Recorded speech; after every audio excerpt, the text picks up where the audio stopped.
Okay, everybody, welcome to this discussion, part one of this discussion, a history of Christian Zionism. Oh, yes, yes. A very important topic that we absolutely have got to cover, especially now, because as we head into Trump 2, Trump Act 2, we're going to be hearing a lot more from this community of Christian Zionists. They are the most despicable, sleaziest of sleazy fucking scumbags, guys. And it's very important to look at this history because it really gives us the perspective, the proper perspective for understanding these bastards, who they are, what they stand for, and who it is that they serve. Their Jewish masters, who it is that created the whole damn thing, as we're going to see. So anyway, strap in. This is going to be another really lengthy series. We're going to do a deep dive here and really go to the heart of this thing. Going back centuries, Christian Zionism didn't begin. It whipped into high gear under Schofield, but it didn't begin with Schofield. Technically it began in the first century. If we're really going to trace the history of Christian Zionism, we need to go back to apostolic times, back to Jesus himself. But as far as its modern form, it goes back several centuries to just prior to the colonization of the Americas. The largest pro-Israel organization in the United States is not composed of Jews, as it turns out, but of Christian evangelicals with a total membership of 7 million. More than 2 million more members than the entirety of the American Jewish community. They, along with top Israeli officials and high-profile people in Washington, exert a tremendous influence upon American foreign and domestic policies. They're just as toxic, and I'll argue, in a lot of cases, even more toxic than the Jews themselves, and even more pro-Israel than the Jews themselves. They are an extremely dangerous group that we need to pay very close attention to. They will be the biggest cheerleaders for the upcoming U.S. involvement in Israel's war in the Middle East. Guarantee. They have an agenda, and that agenda is entirely antithetical to the interests of all Americans as individuals, as well as the nation as a whole, and indeed to all people on the planet.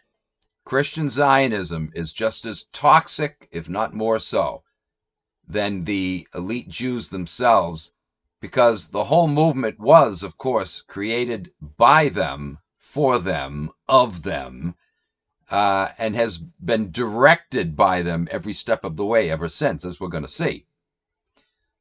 Like the elite Jews themselves, Christian Zionists support everything the state of Israel does, no matter how murderously criminal. And they also support Israel's rise to prominence in the world political scene. They're all for it. They cheer it on. They believe it's part of God's divine plan, and that anyone who gets in the way of it deserves whatever fate befalls them because they're committing blasphemy by trying to thwart God's plan. These people are fucking psychopaths, folks. The Jews reproduced their character in them quite well. So let's begin by going back to the colonial period, because again, that's when this whole thing started, in its modern phase anyway. During the 17th century English Civil War, which I'll get into in detail down the line, known as the Puritan Revolution, the Puritans were, at least on the surface, Protestant fundamentalists who wished to purify the Church of England But what it really was in reality, just like the Protestant Reformation, was a Jew-created front group for manipulating Christians into advancing their world domination scheme.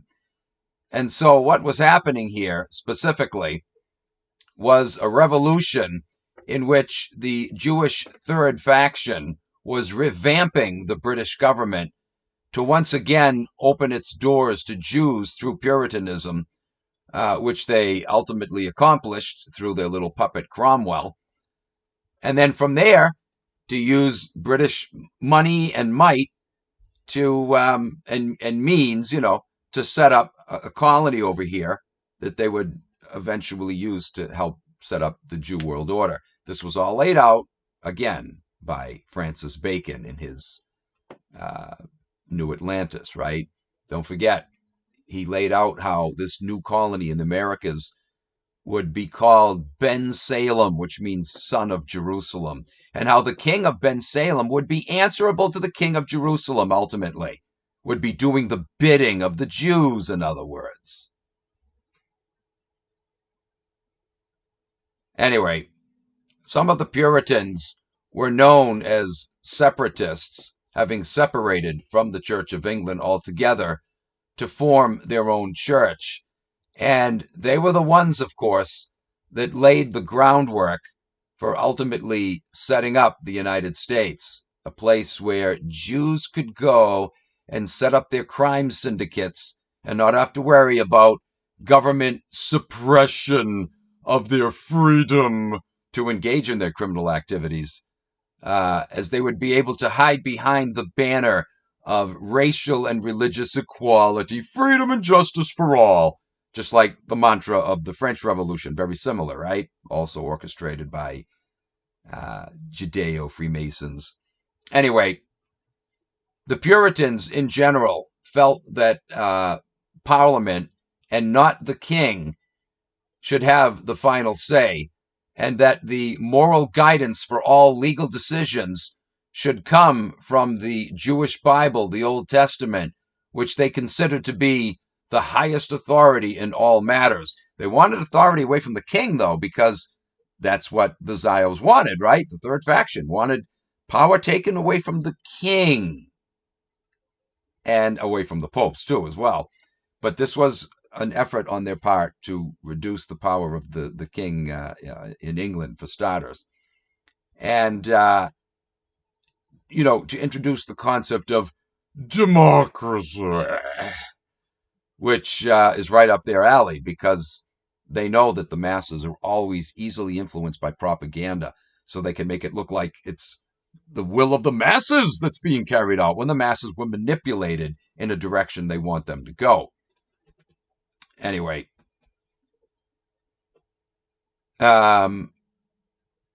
so here we see Jews using the Puritans to limit the power of the Jewish royal bloodline, so they could step in later and fill that power gap.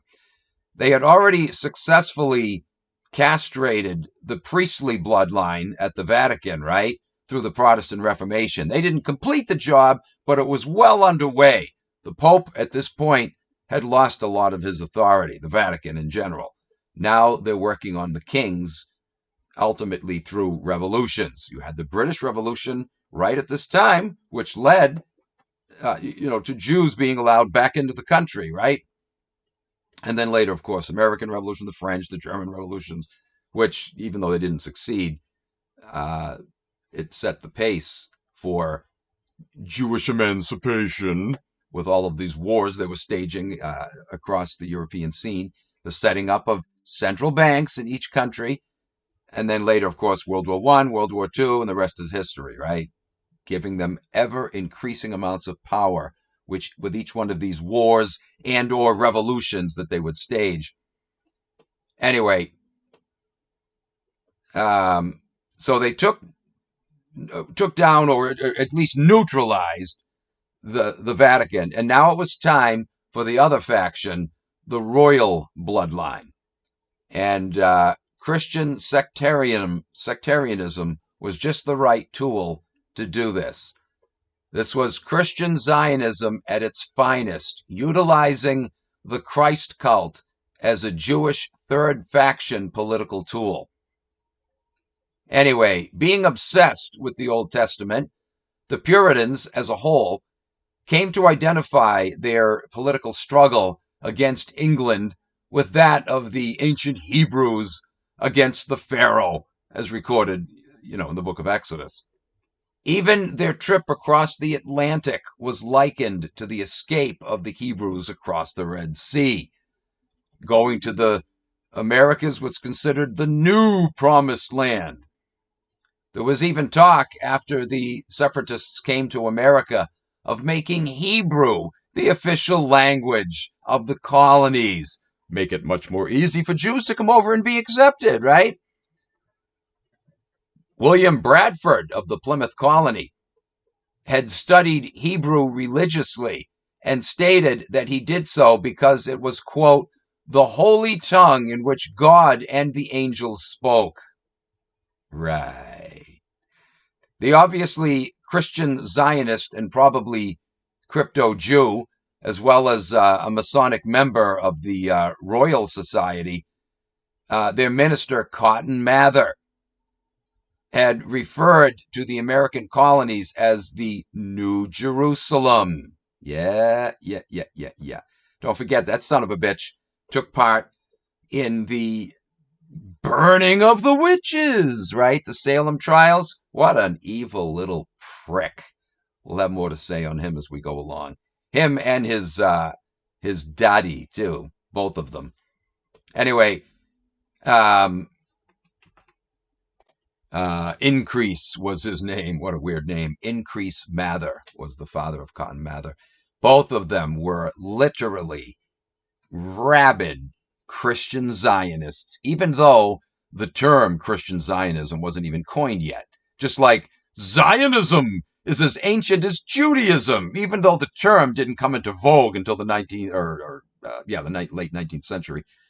Zionism is as old as Judaism. Zionism is Judaism. John Endicott, who was another early leader in the early colonies, wanted to make the Mosaic Law Code the basis for the Massachusetts legal system.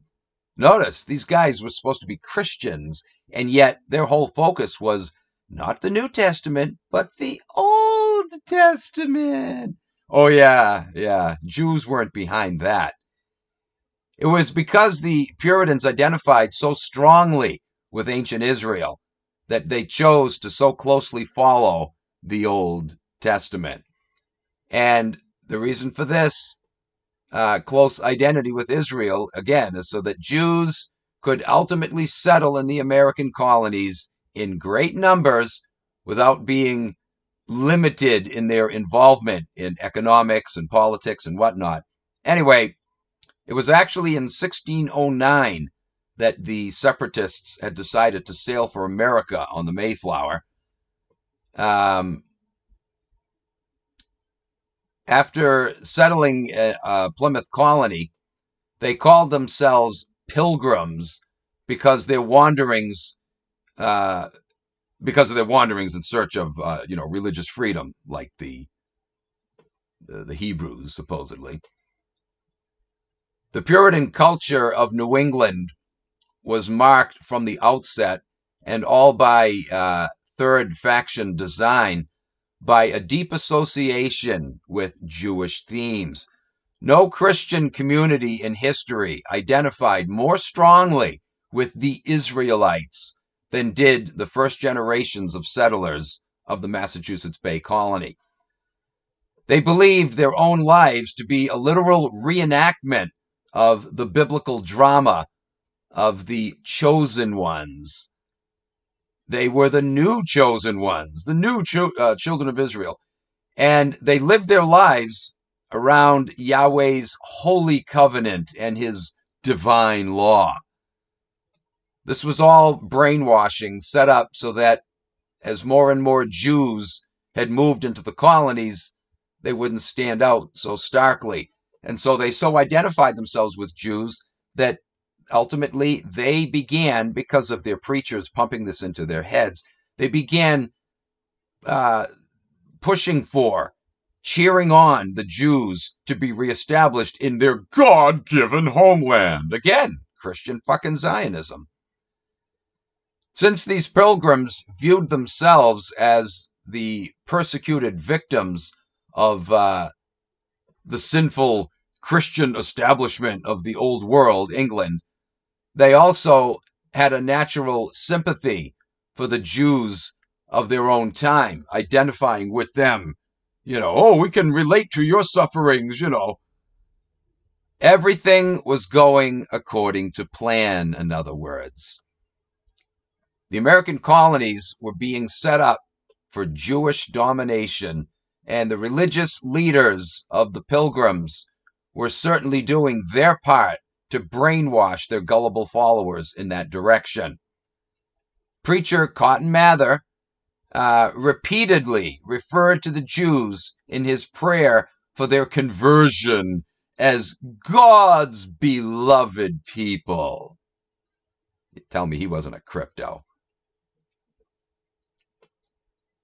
These separatists, ready to depart from England for the new land, fasted in a manner reminiscent of the fasts held by the Israelites before any new undertaking, as described in the Torah. Their pastor at the time, John Robinson, prayed and read from 1 Samuel 23, verses 3 and 4, and then they sailed to the new Canaan, the new promised land in America. Here's how this passage reads that Robinson would read from. Robinson, excuse me. I'm getting confused with Pat Robertson. Anyway, here's what he said, or here's how the passage reads that he would cite to them. But David's men said to him, "Behold, we are afraid here in Judah.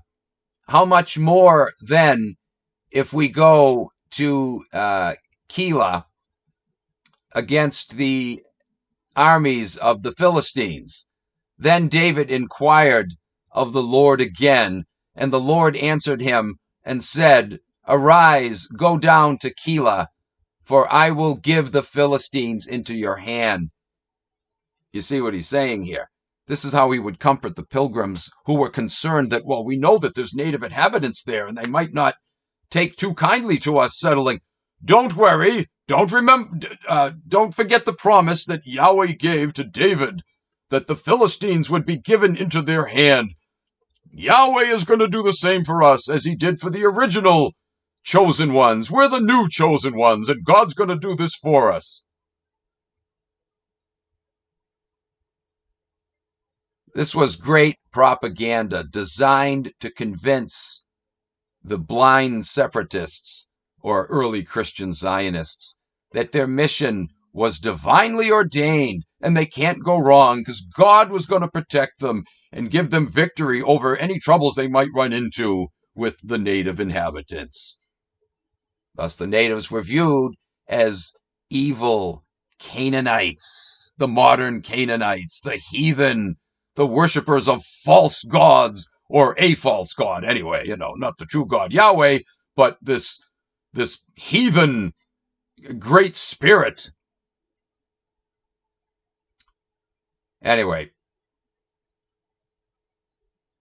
one passage, or another passage in particular, that had inspired the pilgrims to kill natives and steal their land was Psalm 2, verse 8, which said, "Ask of me, and I shall give thee the heathen for thine inheritance, and the uttermost parts of the earth for thy possession." This was repeatedly cited to them. Every week in the pulpit, leaflets were handed out that had this passage for them to recite to themselves at home to give them encouragement and to brainwash them into the idea that these native inhabitants are evil and God is going to give you victory over them. Don't trust them. If they are kind to you, they're just doing it to trick you. They're actually evil heathens, worshippers of false gods, to get them into the mindset of ultimately of killing them, right?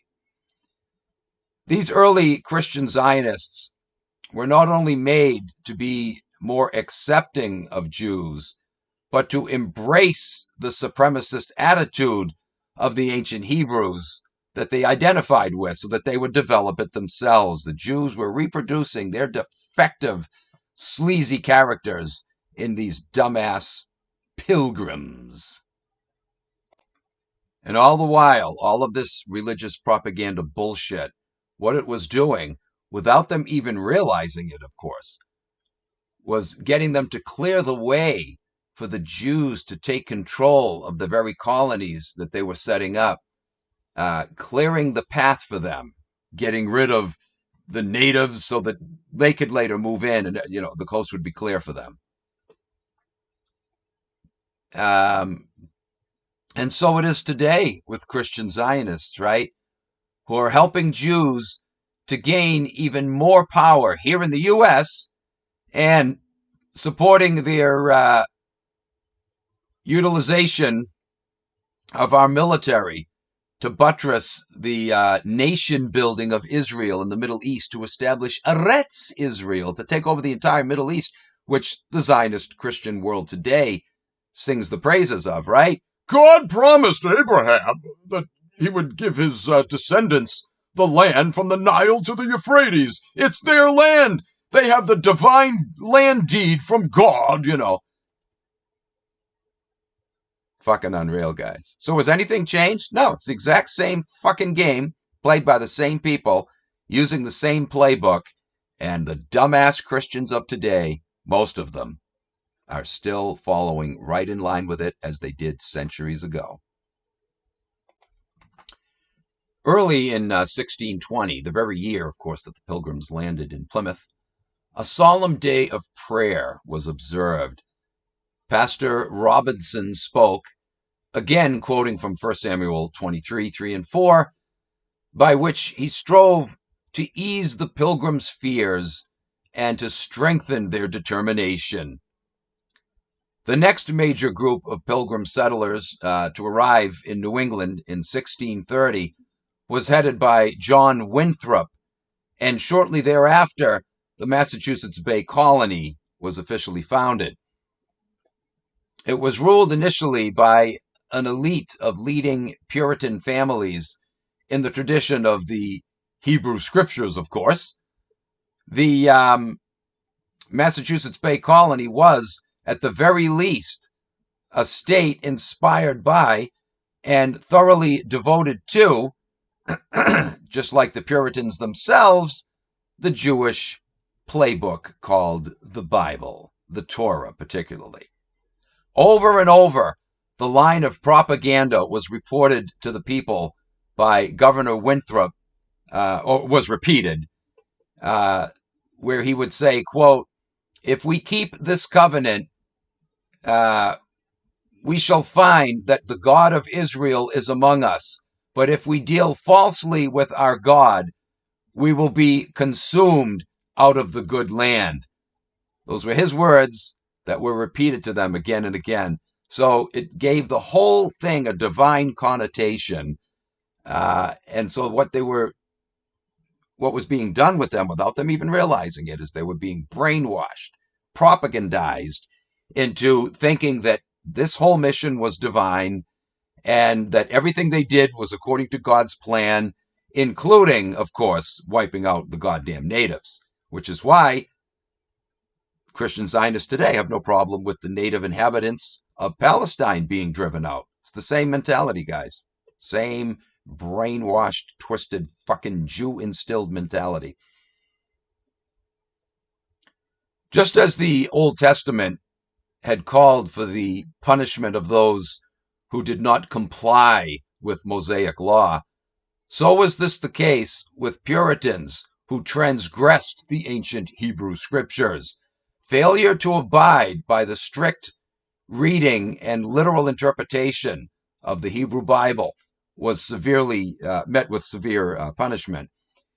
If any Christians, so-called, spoke contemptuously of Scripture or of the holy penmen, particularly the Old Testament, they were to be punished by fine or whipping. The death sentence was even meted out with, of course, the Salem witch trials, right? Laws were also passed punishing those who violated the Sabbath, of course, in this case, meaning Sunday. Although, don't forget, Roger Williams later adopted Saturday as the Sabbath, much more to the liking of the Jewish powers behind the scenes. So he upheld Saturday, but for most of the colonists, the pressure to keep Sabbath meant Sunday. Incidentally, Williams went to England several times and was actually very close friends with Oliver Cromwell. What a surprise. Anyway, the story was the same in other colonies. Most of the official laws and ordinances of the other colonies were ordained by the Jewish scriptures as well, were determined by, what was in the Torah. For example, the Connecticut Code of 1650 adopted a near Mosaic form of government. Its 15 capital laws, Pentateuchal citations, and verbiage were later included in the Massachusetts Code of 1660. Pentateuchal referring to the writings of Moses, right? The Pentateuch, meaning the 5 books of Moses: Genesis, Exodus, Leviticus, Numbers, Deuteronomy. These laws were all being created in accordance with frickin' the Mosaic Code. An early leader in Connecticut was Thomas Hooker, a man who claimed to be deeply touched by the Bible, again, the Old Testament particularly, and the Holy Spirit, and who had been labeled as, quote, the founder of American democracy. It's worthy of note that fully half of the statutes in the Code of 1655 for the New Haven colony contained references to or citations from the Old Testament, while only 3% referred to the New Testament. Imagine that. Anyway, fully 1/2 made reference to the Old Testament, whereas only 3% the New. Truly, the colonists were far more Judaic than they were Christians. Do you not see the hand of elite Jew pigs in this arrangement, making Christians ever more Judeophilic and thus transforming them into more fully fledged Zionists? No wonder the first settlers in New England called themselves Christian Israel, the 17th century version of Christian Zionism. And they certainly had their version of, or versions of, John Hagee, Pat Robertson, etc., the modern Christian Zionist leaders. In fact, it was common for the colonists to liken their religious leaders to the religious leaders of ancient Israel, especially Moses and Joshua. They would compare their preachers and their leaders, religious leaders, to them.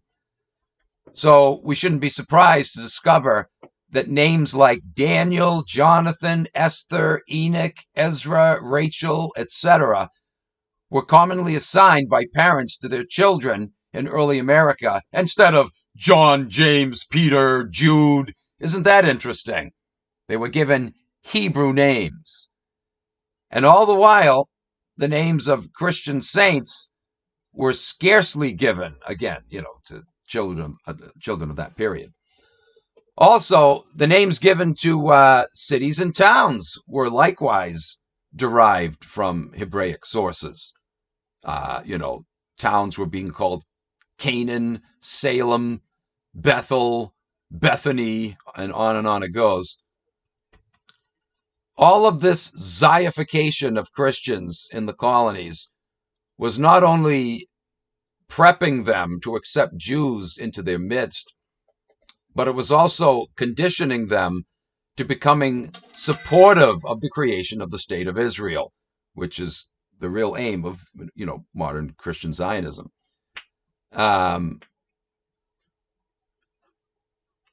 Anyway, this Jewification or Zionification of Christianity started to become very obvious in the earliest period of U.S. history.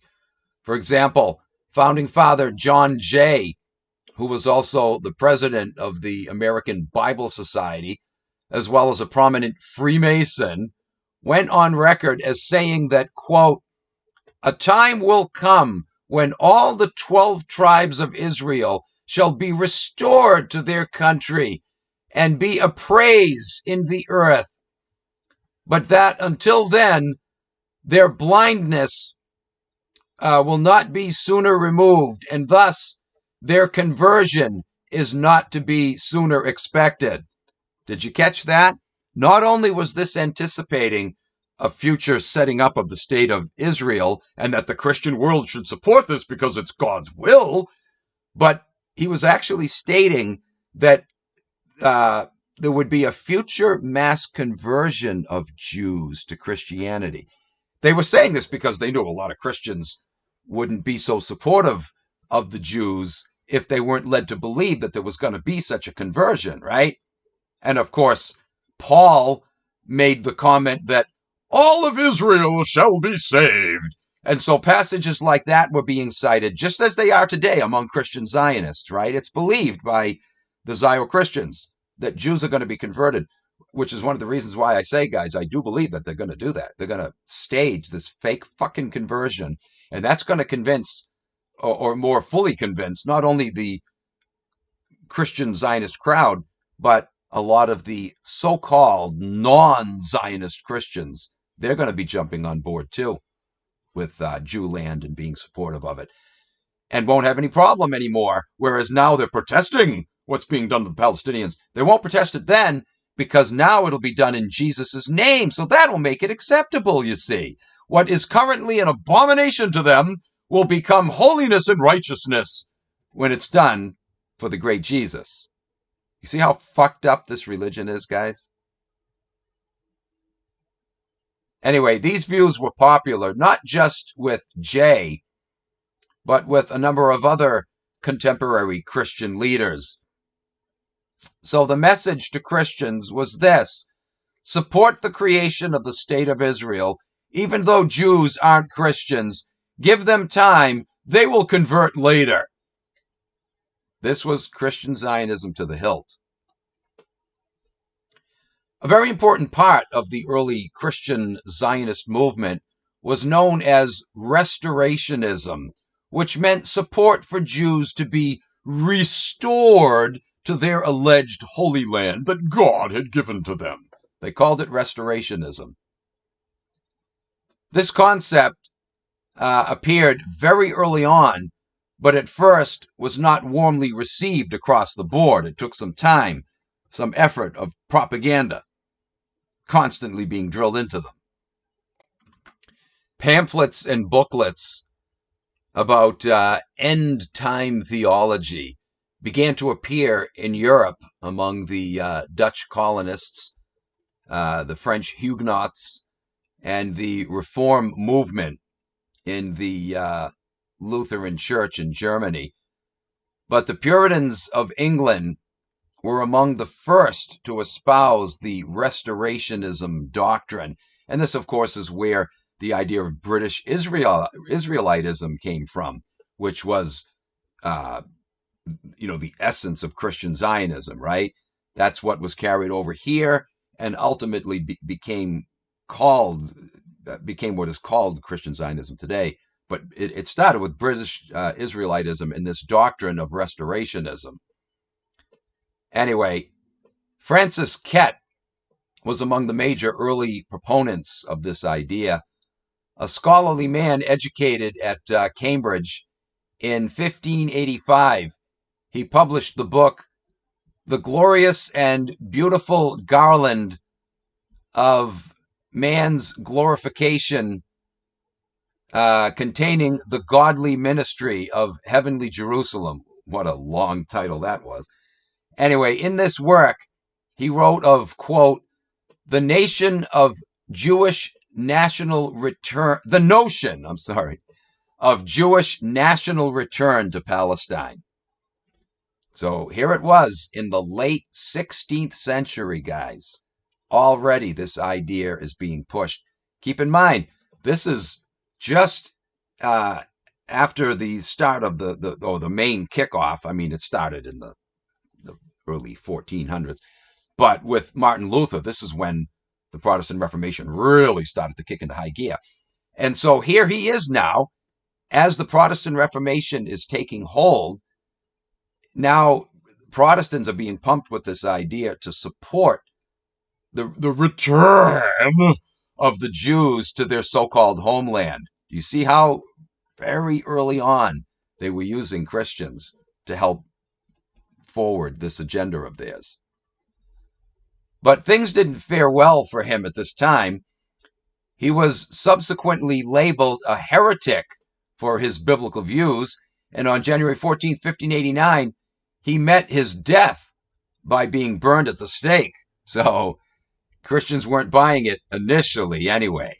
It took time. In the early 1600s, a number of books were written that also advocated restorationism. Among them was The World's Resurrection, on the general calling of the Jews, a familiar commentary upon the 11th chapter of St. Paul to the Romans, according to the sense of Scripture. Again, look at the long title. Books back then often did contain very long titles. This book was written by Thomas Drakesy, published in 1608. Another one was called A Revelation of the Revelation, not a very long title in this case, written by Thomas Brightman, had to be a Jew, in 1609. Another major advocate of restorationism was British minister Henry Finch. As you can see, advocates of this and books about this topic were popping up all over the place, both in Europe and then over here as the new colonies were being established. In 1621, he wrote a book called The World's Resurrection, or The Calling of the Jews. A very similar title to a previous book written on this topic. Britain's King James was not amenable to Finch's interpretation of Scripture. He had both Finch and the publisher arrested. They were examined by a tribunal, whereupon the author was stripped of his position and standing, and he died soon after this ordeal.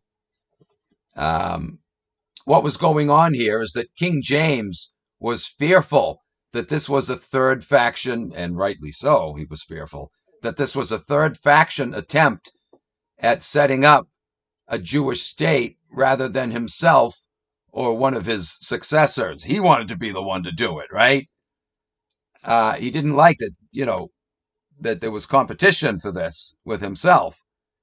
In 1642, a book by English biblical scholar Joseph Mead called The Key of the Revelation was printed.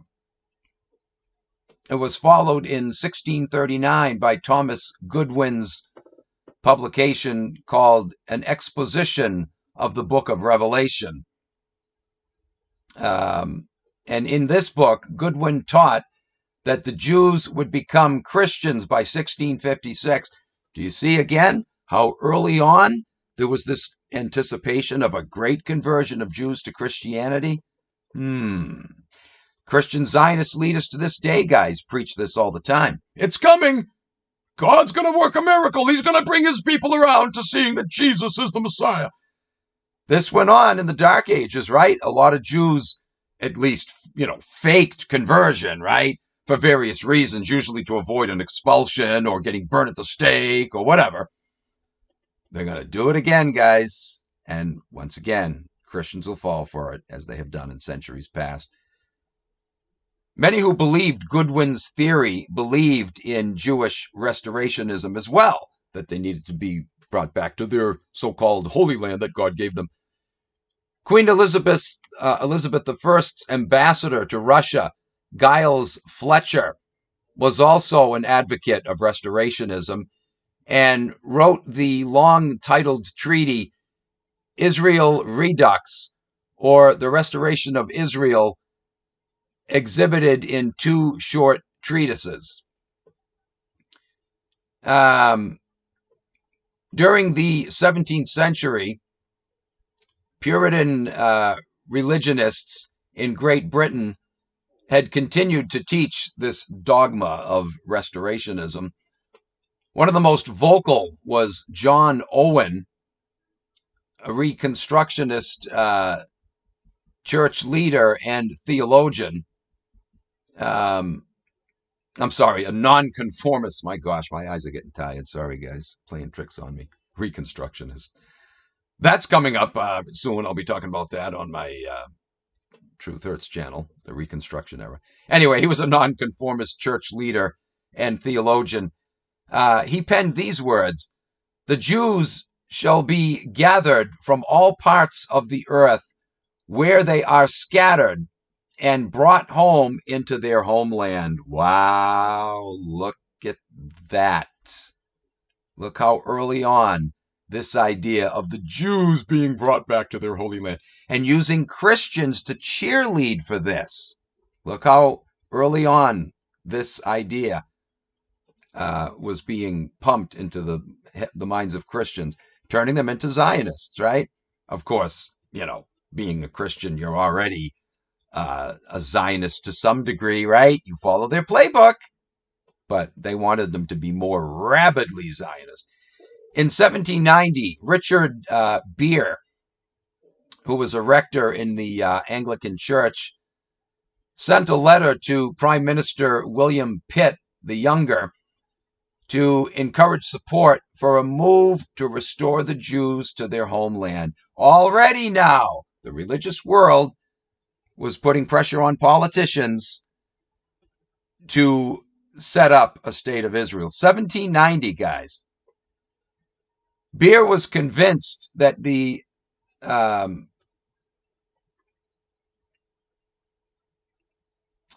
he had been sent by God for such a time as this.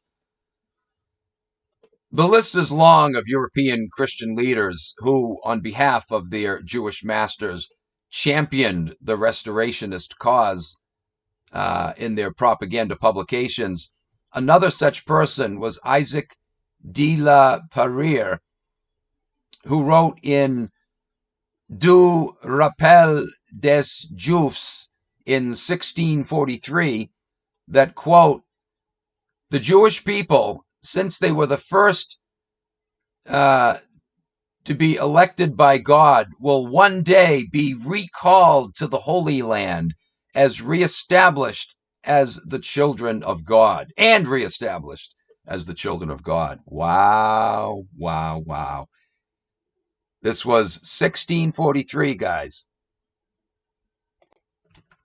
From England alone came restorationists John Milton, who wrote Paradise Lost, John Bunyan, who wrote Pilgrim's Progress, Roger Williams, again, the founder of the Providence, Rhode Island, and the one who introduced Sabbatarianism.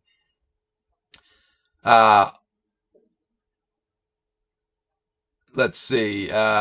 John Sadler was another one, Cromwell's private secretary, on and on.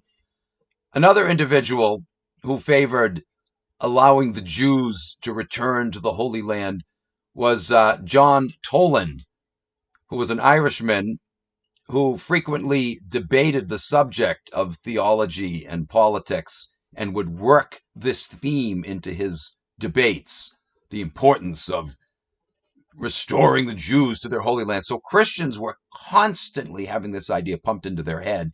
And we're led to believe that it's part of God's plan because all of the religious leaders were in agreement on this, right? They were all goddamn fucking Masons. Don't forget, guys, I talked about the time of the American Revolution.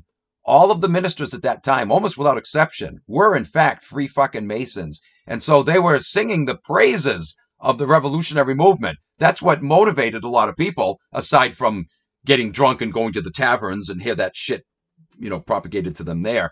They were also hearing it from the pulpits. Masonic ministers, totally in line with the revolutionary movement. Anyway.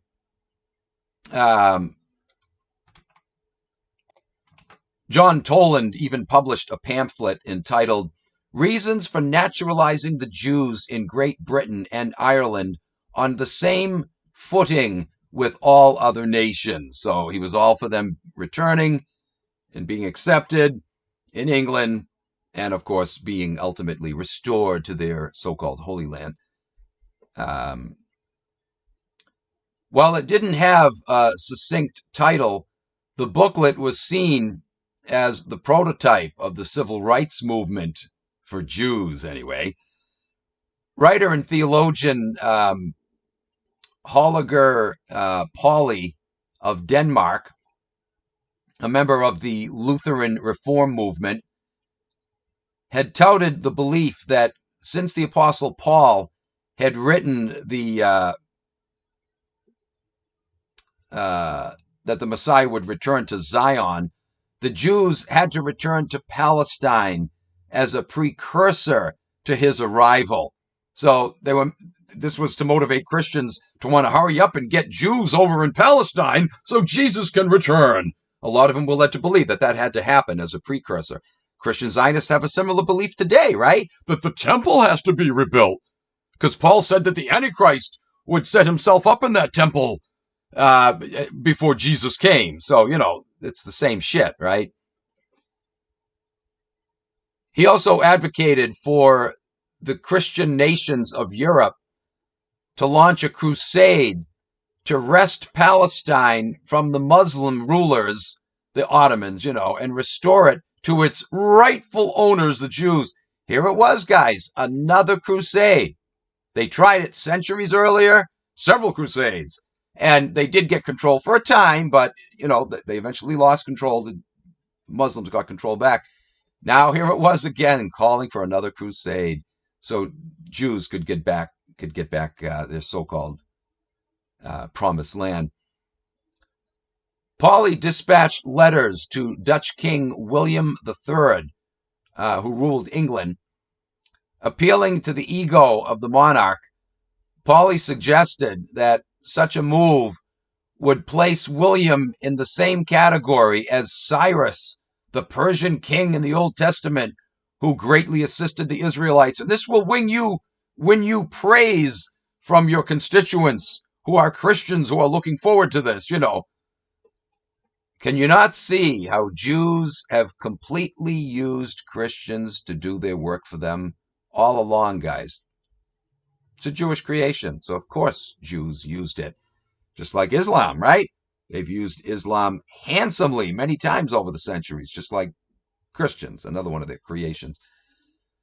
This was especially true of Christian Zionists even back then, before this term had even been coined. And most Christians then were embracing this idea, just like most Christians now are embracing this idea of, quote, Christian Zionism. But William III refused to rise to the occasion, to the challenge. The Marquis de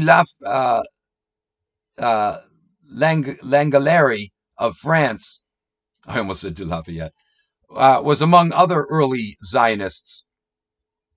He hatched a scheme to remove the Pope from his position of authority and offer the Holy See in exchange for allowing the Jews to return to Palestine. Wow. Tell me this guy wasn't a third faction crypto. They were after, taking over the thrones of Europe and the Vatican. But anyway, he paid a price for this. He was soon after convicted of high treason and died a year after being incarcerated. In 1771, Observations upon Prophecies Relating to the Restoration of the Jews was published by the clergyman Joseph Eyre. In his treaty, he brought public awareness to the land grant given to Abraham by Yahweh. You shall have the land from the Nile to the Euphrates. Eyre wrote of the many scriptures in Ezekiel 36 and 37, for example, which recount the valley of dry bones, an alleged prophecy of Israel's restoration and return to the land of Israel. It's a story, a parable, where Yahweh is talking about a valley full of dry bones, and he asks Ezekiel, "Can these live?" And Ezekiel says, "You know, Lord." And then, yes, he says, "Yes, though they are dead, yet shall they live. Flesh and blood shall come upon them again, and they shall rise." But it was a metaphor using the idea of the resurrection, as a metaphor for Israel rising again, even though it's dead and not inhabited anymore by Jews, but is controlled by foreigners. One day it shall rise again. And so modern Christian Zionists use that passage too to look forward to a time when Israel will be fully restored to its glory that Yahweh had promised Abraham. Not just controlling the current territory known as Israel, but the whole goddamn Middle East. Eyre was certain that the children of Israel, a people with an innate desire to return to the Holy Land, would be gathered from the lands to which they had been scattered and eventually settled there. A Spanish Jesuit also played a role in the advent of Christian Zionism. His name was Manuel Lacunza, who wrote The Coming of the Messiah in Glory and Majesty. Lacunza claimed to have been a Jew, I'm sure, with a name like that, a Sephardic Jew, who had accepted Jesus Christ as the Messiah. Right. His work influenced Edward Irving, who had wholeheartedly embraced Lacunza's idealistic theory regarding the apocalyptic events predicted to surround the return of the Messiah and the restoration of the Jews in Palestine. Irving learned the Spanish language just so that he could translate the Jesuits' work into English that he had favored so much. Subsequently, Lacunza was so influenced by Irving himself that he added 203 pages to the original text, expounding on the end times, including such topics as prophesying the apostasy of the church, the rebirth of Israel, the return of the Messiah, on and on and on. Irving's observations and beliefs had deeply impacted men such as John Nelson Darby and Henry Drummond. John Nelson Darby, of course, was the founder of the Plymouth Brethren, and out of his movement is what grew the Scofield movement, the Scofield Bible, wherein he said that Scripture had predicted the year 1948 as the year that Israel would be established. This was all done fucking as a self-fulfilling prophecy, right? God damn it all, man. What a bunch of horse shit. He just improperly juxtaposed several passages and waved his magic wand, and presto, came up with 1948. What a bunch of horse shit, guys. That was the year they had always planned to have it fully restored. To have Israel established, Anyway, Drummond and Irving later founded the Catholic Apostolic Church. During the 18th century, Christian Zionists were also known as Restorationists. The faction was comprised of politicians, writers, theologians alike, very influential people. The Jews saw to this to make sure that this idea caught on more and more with Gentiles and became, popular. One of the most distinguished among this crowd was Bishop of Bristol, Thomas Newton. He battled anti-Semitism while preaching that the Jews would someday return to their homeland. The movement spread as a result of the revolution in France. Surprise of all surprises. The Zio-rigged revolution in France spawned support for the Zio agenda. Gee, what a coincidence. Isaac Newton, who was, of course, a Mason and a member of the Royal Society, also got into the act, as you might expect. He penned these words: "The restoration of the Jews is really one of the most signal and illustrious acts of divine providence, and what but a supernatural power could have preserved them in such a manner as none other nation upon earth hath been preserved. Nor is the providence of God less remarkable in the destruction of their enemies than their preservation. We see that the great empires, which in their turn subdued and oppressed the people of God, are all come to ruin. And if such hath been the fatal end of the enemies and opposers of the Jews, let it serve as a warning to all of those who at any time or upon any occasion are for raising a clamor and persecution against them." Imagine that. He's saying, look back at the great empires and how they fell because they persecuted God's people. What do you think will befall you if you go against them? Oh, tell me he wasn't a fucking crypto. Of course he was, guys. Of course he was. He was a biblical scholar, amongst other things. And look how we used his biblical scholarship, all in favor of his little tribal buddies, pushing the early Christian Zionist agenda.